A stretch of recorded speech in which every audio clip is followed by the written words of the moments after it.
We're going fishing in today's podcast. Fishing is a topic we haven't tackled yet. Did you see what I did there, Reza? I see. We will look at the word tackle and its connection to fishing later, but keep listening and you'll learn lots of useful vocabulary and expressions, including tackle, all connected to the world of fishing. Welcome to Aprender Inglés with Reza and Craig.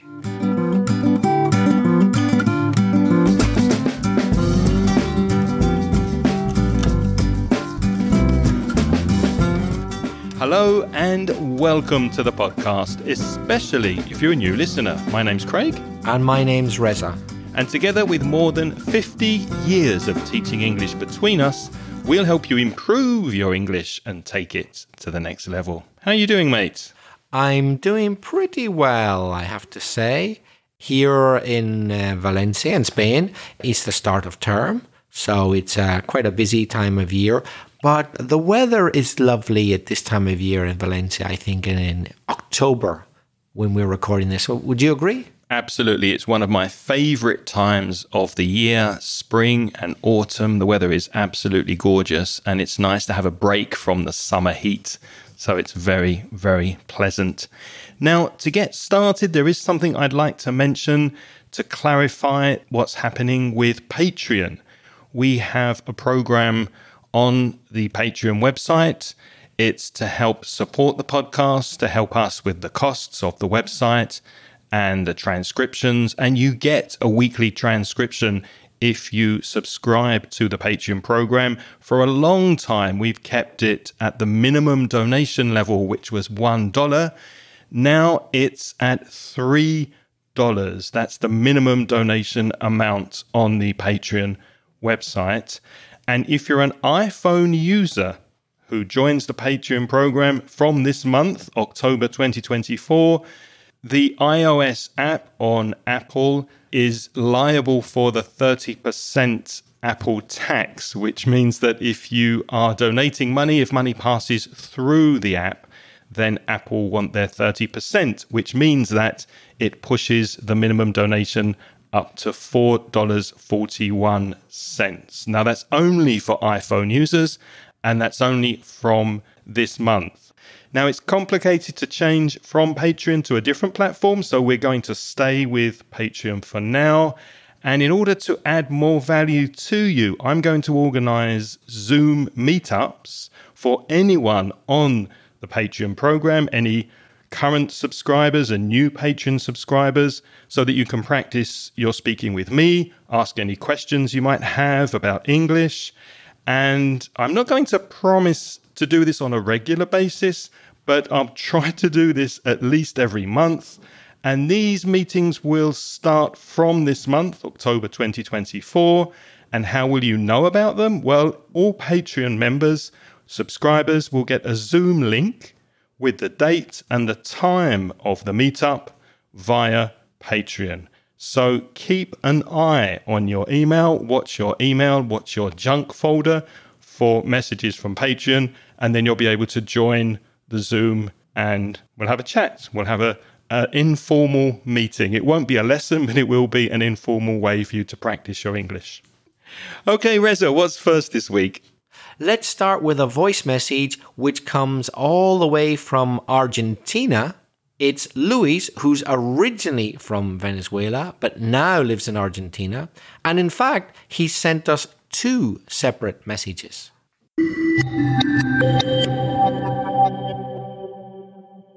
Hello, Reza and Craig. How are you? I hope you are very well. This is Luis from Venezuela, but I am currently living in Argentina. I sent you a couple of messages like 2 years ago. After that, I couldn't keep listening to your podcast because I was very busy at work. Now I started to listening to you again. I am really enjoying it because you are very funny, you are doing a great job, and I really want to congratulate you. So we'll keep in touch. I send you a big hug and greetings. Bye. Hello, Reza and Craig. Hope you are doing well. This is Luis from Venezuela. I recently heard the episodes about politics and election, and the language of corruption. As a Venezuelan citizen, those episodes can only remind me about my country, a country that has been kidnapped by a group of criminals for many years. Last 28th of July took place an election where millions of Venezuelans had all their hopes for a change that could lead us for a way to rebuild our country. The dictators stole the election, and they pretend to be in charge of the country for 6 years more.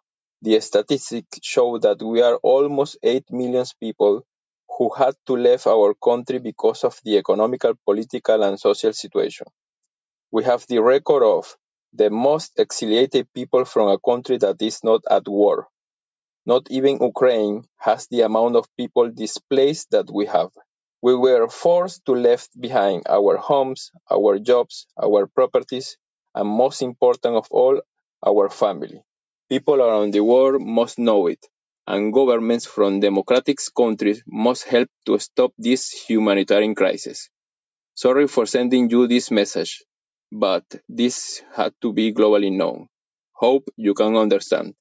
Thank you very much for your time. Bye.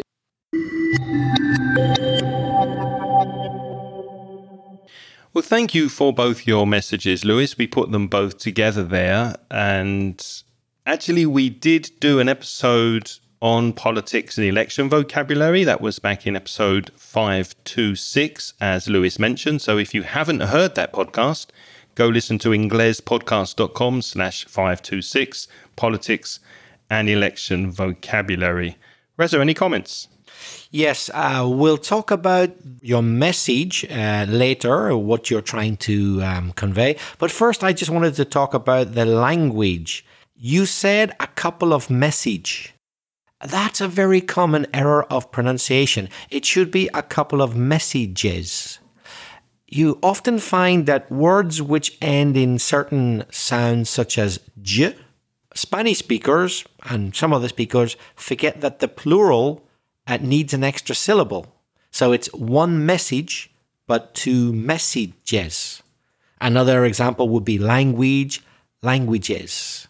Yeah, so you have left a couple of messages. A couple of other things I noticed, Luis. You said last 28th of July took place an election. I would change the word order there and say an election took place. So change the order there. Last 28th of July, an election took place. And be careful of the past tense of pretend. It's pretended. So you need to add an extra syllable to that word as well. They pretended to be in charge of the country for 6 years more, you said. Another problem with word order. 6 more years, I would say. Luis, you said they pretend to be in charge. Well, first of all, it would be in the past, they pretended. But in fact, that's not the right verb, I think. I don't think you mean to say they pretended to be in charge of the country. You can't really pretend to be in charge of a country. You are or you aren't. You are or you aren't, right? It's pretty difficult. I think here we've got a false friend. That means when there's a word which is very similar in your language to English, but in fact it doesn't mean the same. I think you have supposed that the Spanish verb pretender is pretend in English, but it isn't. Pretend in English is, I think, the Spanish verb fingir. So pretender, I think what you're trying to say is they tried or they attempted to be in charge of the country for 6 more years. Not pretended, but they tried to be or attempted to be. And one other thing I noticed, Luis, you said we are almost 8 million people who had to leave. So first of all, million doesn't have an S. We just leave the S off of that word. So 8 million, 5 million, 20 million, and billion as well. So with million and billion, there's no S in English. And be careful of the pronunciation of leave. Another thing you said, which we understood, was the most exiliated people, but that's not the right word. You mean from the verb exile? So the past participle would be exiled. Venezuelan people are the most exiled people from a country. In other words, there are more exiles. It can also be a noun. A person who has been exiled is an exile. There are more exiles from Venezuela than from any other country. You are the most exiled people. And to the actual content of your message, we don't tend to get a lot of news over here in Europe about Latin America. At least it's not pushed on major news outlets like the BBC, CNN, etc. We tend to hear more news connected to Europe and at the moment the Middle East. I did know that there was a migration from Venezuela to the north to countries like Mexico, but I did not realize that it was such a serious situation. Craig, you visited Venezuela on holiday, haven't you? Oh, it was a long time ago. It was back in 2006. Yeah, I had a lovely trip there. I really enjoyed traveling around the country. I suppose it was a very different situation there then, politically, than now. Well, I didn't pay much attention to the politics. I mean, I had a lovely trip. I didn't notice anything strange in the country, but apparently from what Lewis is saying, it is quite a serious problem now. So by all means, if anybody else listening has views on what's happening in Venezuela, we're more than happy to play your audio here and tell us what you think. Just because we play your audio doesn't mean we necessarily agree with you. We have to say to all listeners, but hey, that's great. You can agree and disagree with each other. In English, of course. That's our only condition. That you do everything in English. It's got to be in English, of course.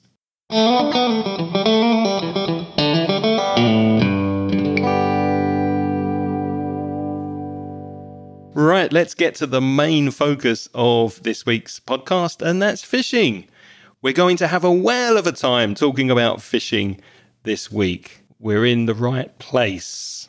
That's Plaice, which is a type of fish.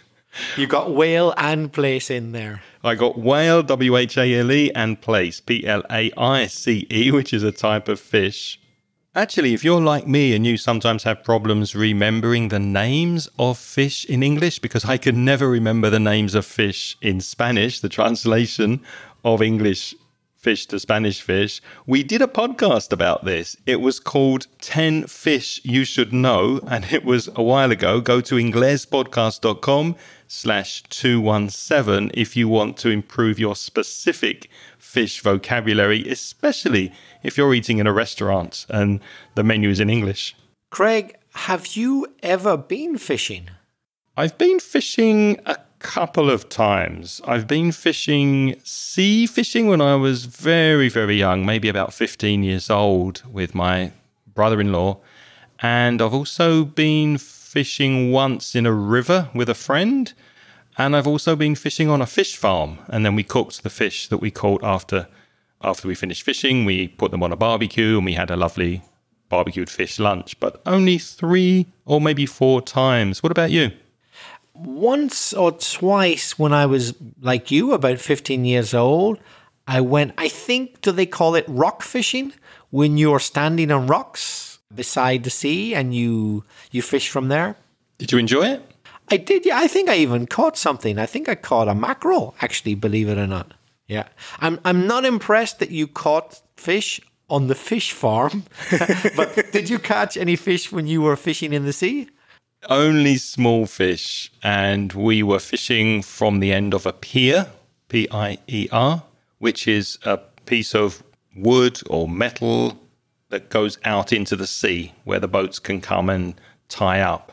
So we fished from a pier. We didn't go out in a boat. So I've never been sea fishing, and that's something I'd like to do. Oh, me too. But we'll get to that later. Let's look at some basic vocabulary to help you with the topic of fishing. What's an angler, A-N-G-E-R, Reza, and why are anglers different from fishermen, if they are different? So a fisherman is someone who wants to catch fish. So is an angler. But not all fishermen are anglers. Anglers are people, if my understanding is correct, who use a rod. Isn't that right? No, I think a fisherman can use a rod. Yes, yeah. all anglers are fishermen, yeah, but not all fishermen are anglers. So yeah, a fisherman, an angler can use a rod, but for example, you might fish with a net rather than a rod, then you wouldn't be an angler. Is that right? I think the difference is a fisherman can fish to sell the fish, so he can fish for commerce reasons, whereas an angler would be more fishing for sport and for hobby, like relaxation. So fisherman is there to catch fish, but maybe he's doing it because he's going to sell it in the market or he's working on a big boat, whereas an angler would be in it for the pleasure. Maybe he'll eat the fish or she'll eat the fish, but they will be in it just as a hobby for a sport or pleasure. So yeah, all anglers are fishermen. They all catch fish, but some fishermen do it for a job. Okay, right. But in nearly all cases, there might be a few exceptions. The angler's probably going to be using a rod.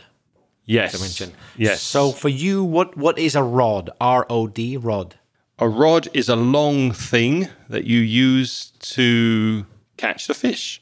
So it's used to be made of wood. I think these days they're made of fiberglass or another material. They're very thin, very long. And attached to the rod is something called a reel. The spelling is R-E-E-L. And you wind the line, the fishing line, which is made of nylon usually, around the reel. So the reel is attached to the rod and you throw the line into the sea or into the river. And at the end of the fishing line, there's a hook, which is something that will catch in the mouth of the fish so that you can reel in the fish. So to reel in is a phrasal verb, and it means to bring the fish closer to you so that you can catch it. Of course, the fish are not going to bite on that hook, the thing which is sharp and sticks in their mouth, unless there's something there that interests them. The reason they bite the hook is because it has bait on it. B-A-I-T. It's similar, isn't it? Bite and bait. Yeah, that's true. I'm sure that's not a coincidence. Hopefully, they bite the bait. So it could be, for example, a little worm, or it could be even another little fish to catch a bigger fish. But something is put on the hook to tempt, to try to convince the fish that it should bite that. And we use bait in other expressions. For example, I used to bait my sister until she cried. Now, I didn't use a fishing rod with her. Don't worry, nothing cruel. It simply means that I teased her. I tormented her. I used to bait her. So here, when we say I used to bait, to infinitive, it's a verb. When you use it as a verb, what you mean is you're trying to get someone to do something. Just like when you go fishing, you're trying to convince the fish to bite the bait. So if you bait a person, you're doing something. Maybe you're tormenting them, maybe you're provoking them, you're teasing them, or you're simply fooling them so that they will do what you want them to do. And if a person does what you want them to do, you could say hook, line, and sinker. Now, the word sinker also refers to an object that fishermen use, or anglers. I think, Craig, it's basically like a kind of weight. The idea is that it sinks, right? To sink is to go down into the bottom, or certainly to go downwards in the water. So a sinker is a weight, something a bit heavier, to go down into the water, to make the hook go into the water. Because if the hook is just at the top of the water and the surface, hardly any fish are going to see it. So the sinker brings the hook down into the water. So the expression hook, line, and sinker is used for when you are tempting or provoking. In other words, when you're baiting someone and they do what you wanted them to do. Hook, line, and sinker. Just like a fish, you've got them. And as you can see, these words are used specifically for fishing, but they can also be used outside of fishing with similar or other meanings. We spoke about the hook, to hook a fish. You can also be hooked on something. So if you think about it, it's catching something. if you're hooked on podcasting, you're really caught by the hobby of podcasting. If you're hooked on photography, you really love photography, for example. And reel was the winding thing that brings the line to you. If you reel something in, then you're capturing their attention. In a similar way, clickbait on the internet, there's that word bait, B-A-I-T. If you click on something on the internet that attracts your attention, it's reeling you in to read the article or watch the video, for example. I could say Reza's unique podcasting talent is reeling in new listeners. He's bringing new listeners to the podcast. And the expression that Reza just used, hook, line and sinker, means everything together. I was cheated by the con man on the street and I fell for it.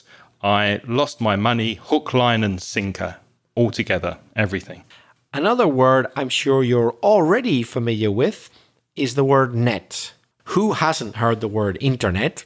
Virtually nobody. You all know what internet is. But also, of course, we use nets for certain sports. Like in tennis, you have to hit the ball over the net. In football, you have to kick the ball and hope that it goes into the net behind the goalkeeper.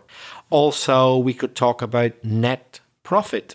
Using the word net there as an adjective. The net profit is the refined version of gross profit. So if something is gross, you haven't made the necessary deductions. And if you make the deductions for tax and expenses, etc., then you've got the net amount. So net profit is a very common expression. And of course, they all come from the idea of fishing. You use a net, which you put into the water, and then you catch the fish. Because nets have lots of holes in them, the water flows out of the net and you're left with just the fish.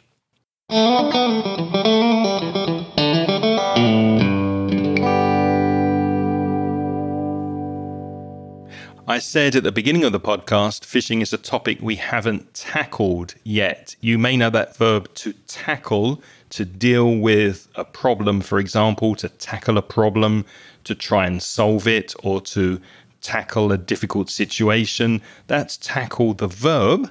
It's also a noun. And when you talk about tackle in fishing, it's all the equipment that you need, all the things to go fishing. You need the fishing rod, the reel, the hook, the bait, the line, the sinkers, everything together. That's the tackle. And you put everything, maybe except the rod, inside a box that's called a tackle box. I've just thought of something else that you might find in the tackle box. You might find a float. I believe some people call it a bobber. Do you know why? I'm not sure why. Because to bob is to move up and down, like to bob in the water. So if it's sitting on the top of the water, you can see when the fish bites because it disappears below the water. It bobs up and down. So it's floating on top of the water. It's not sinking. It's floating. But it's also bobbing, especially when the fish bites your bait. So that's I didn't realize that was the purpose, so that when it bobs under the water a little bit, you know that's when a fish has taken the bait. Okay, right, now it all suddenly makes sense. As you can see, I don't know much about fishing at all. But that's never stopped us talking about anything on the podcast, has it, Reza? Yeah. Another useful word connected to fishing is to cast. You may know the verb cast when you talk about theatre and film, to cast a role, or as a noun, the cast of the film, the people who are appearing in the film. And also you can have a plaster cast. If you break your arm, if you break your leg or your wrist, then at the hospital they put plaster on your arm, on your leg. That's called a plaster cast. But in fishing, the verb to cast is when you put the bait on the hook and you hold the rod and you throw the hook into the water. So to throw it quite far in the middle of the river or into the sea, that action is called casting. You're casting the hook into the water.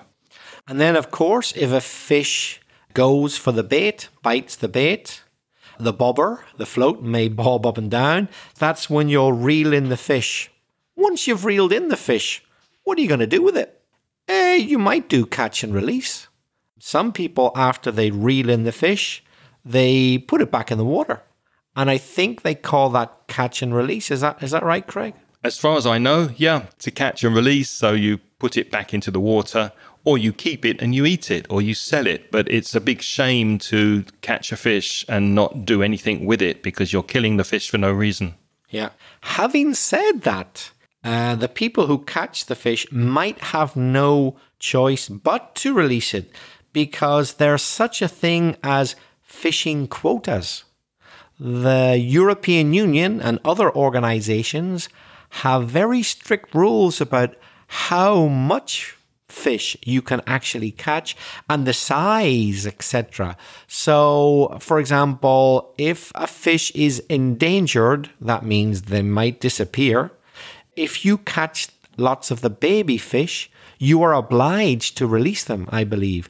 You have to put them back into the water. So in some cases, because of fish quotas, the rules about how many fish you can catch, you must release the fish. And the reason they have these quotas is to prevent overfishing. One word, overfishing. Overfishing. That's where you're taking too many fish from the sea, not at a rate, at a speed that the fish can reproduce and replace themselves. So what's happening there is that you're getting fewer and fewer fish in the area of the sea. And of course, that's bad for the ecology. So overfishing is a danger, and they put fishing quotas there to prevent it. Craig, imagine you went to a shop down in Louisiana, Mr. Huckleberry's shop, and the door was closed. And there was a sign on the door that said, "Gone fishing." What does that mean? Well, in that part of the US, I would assume that they have actually gone fishing. Right.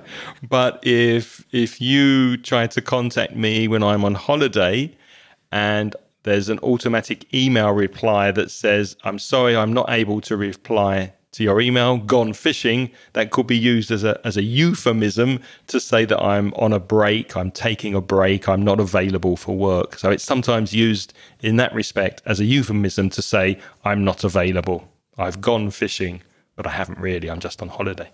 Craig, we were talking earlier about the fact that you can fish in a river, you can fish in the sea, but there's a few other expressions. I have a feeling you probably can explain this better than me. I'm familiar with the expression fly fishing, but I'm not exactly sure what it is. What is fly fishing? Well, I'm no fisherman, that's for sure, but I believe that fly fishing is where you make things that look like flies and you use them as bait, and they sit on top of the water in a similar way to the bobber that we mentioned before, the float.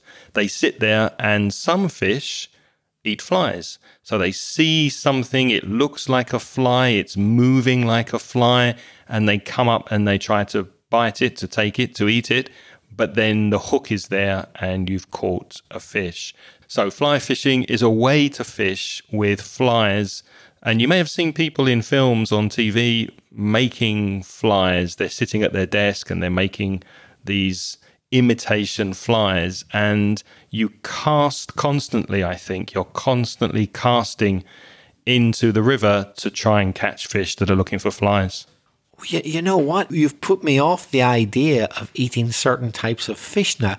I don't want to eat a fish whose diet is flies. Ugh. Do we eat some of those fish that eat flies? Ugh, that's a horrible thought. Well, we eat cows, and I'm sure they've eaten a few spiders while they're eating the grass as well. Yeah. Of course, there's ice fishing. I think we mentioned that on a recent podcast with hats, where you need a good warm hat to go ice fishing. You're drilling a hole or making a hole in the ice. You're putting your line down into the water and hopefully catching a fish and pull it out of the hole in the ice. If you're keen on ice fishing, Valencia is not the place for you. I don't think you're going to find any ice, beg your pardon. You're probably going to have to go to Alaska, Canada, Russia, maybe not the Mediterranean. Maybe in Iceland, which is a kind of supermarket here. Craig, you said you did fish beside the sea, but it wasn't what we would call deep sea fishing. No, I've never been deep sea fishing, which would be on a boat, taking you out into the sea, and then you'd be fishing for really big fish, like maybe tuna or something very big. And that seems exciting to me. It seems like there's more happening in the sea. You're on a boat, you don't know what you're going to catch, the fish are bigger. That seems much more exciting than perhaps fly fishing. So maybe I might try that if I have the opportunity one day.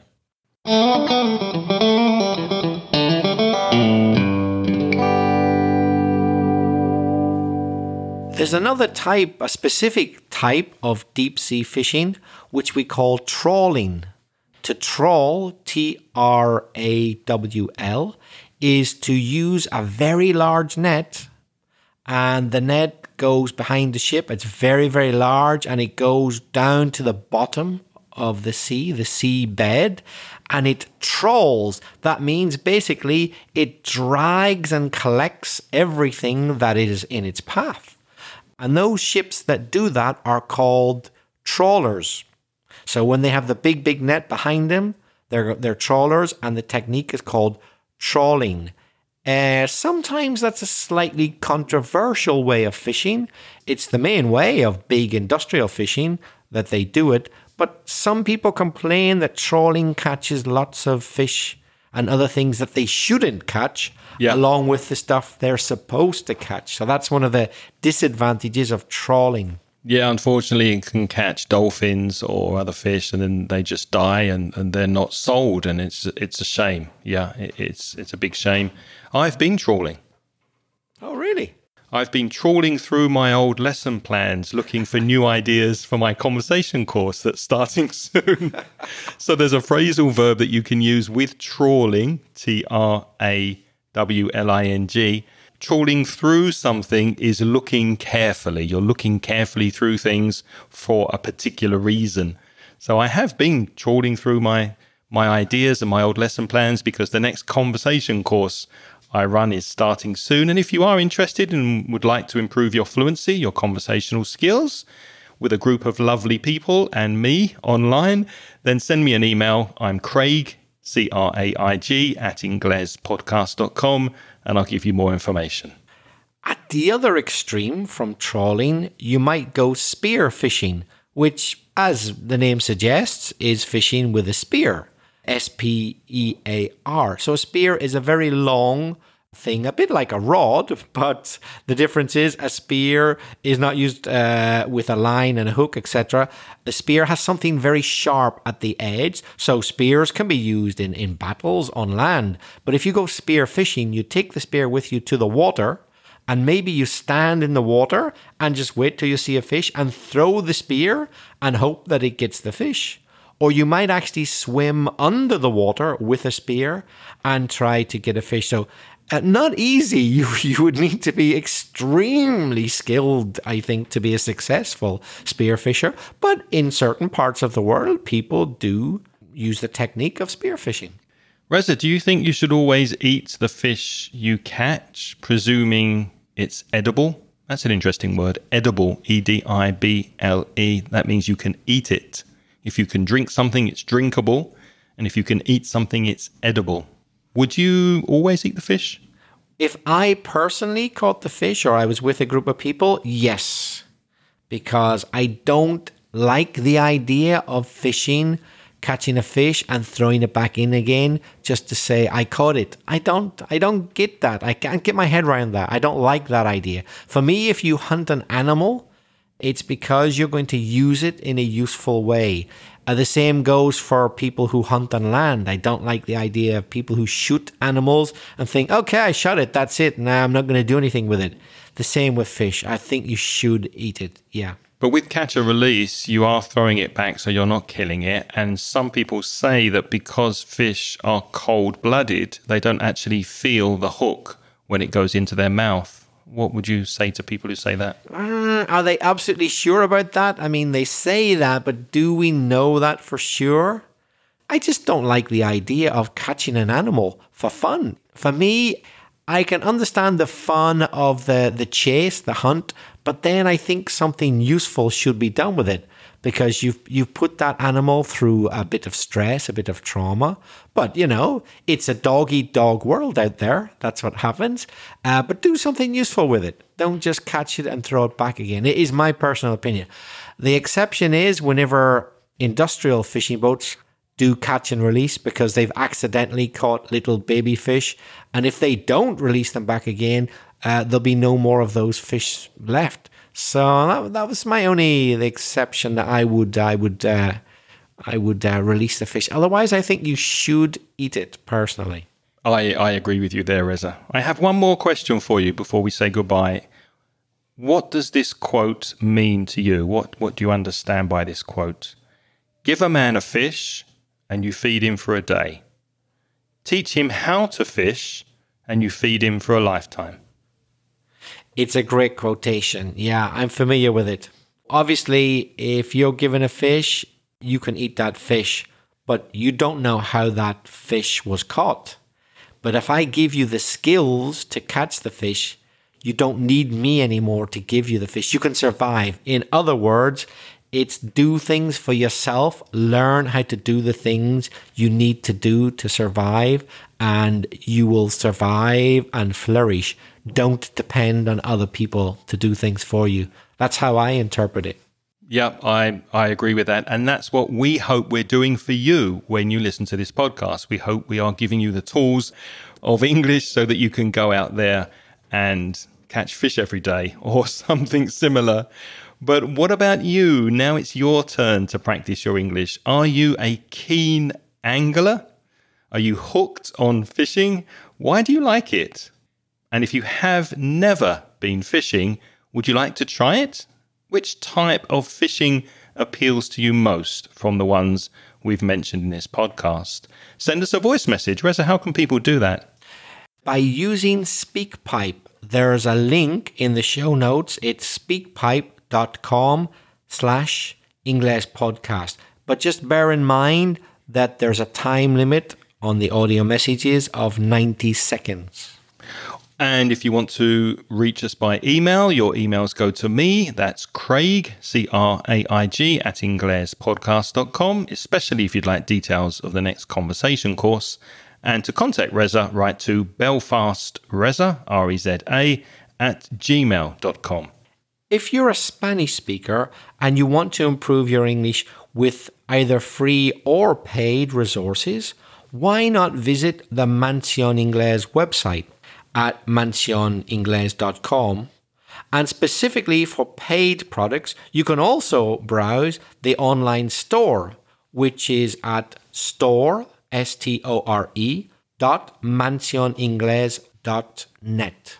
And as we mentioned at the beginning of the podcast, thank you to our Patreon supporters. Those are the people who are currently supporting us on the Patreon program.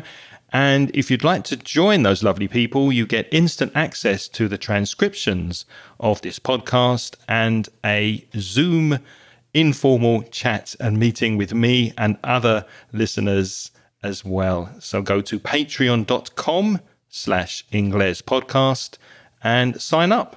And as I mentioned earlier, the minimum now is $3 to join us. We'd love to mention the name of all our sponsors on Patreon, but we don't have time. So, as ever, we will mention the people who have just recently joined us this month. They are Tarabello, Volmir Chiapetti, or Chiapetti, I'm not sure how to pronounce it, Juana, Susana, Patricia Fernandez, and Bruna. A big thank you to you and all our Patreon sponsors. And in next week's podcast, we're going to talk about astrology and the 12 signs of the zodiac. So what zodiac sign are you? And how compatible are you with the definitions of your zodiac sign? Well, you'll have to listen next week to find out. If you enjoyed this podcast, please tell your friends so that more people can listen. And until next time, it's goodbye from Reza. And it's bye-bye from Craig. The music in this podcast is by Pitts. The track is called See You Later.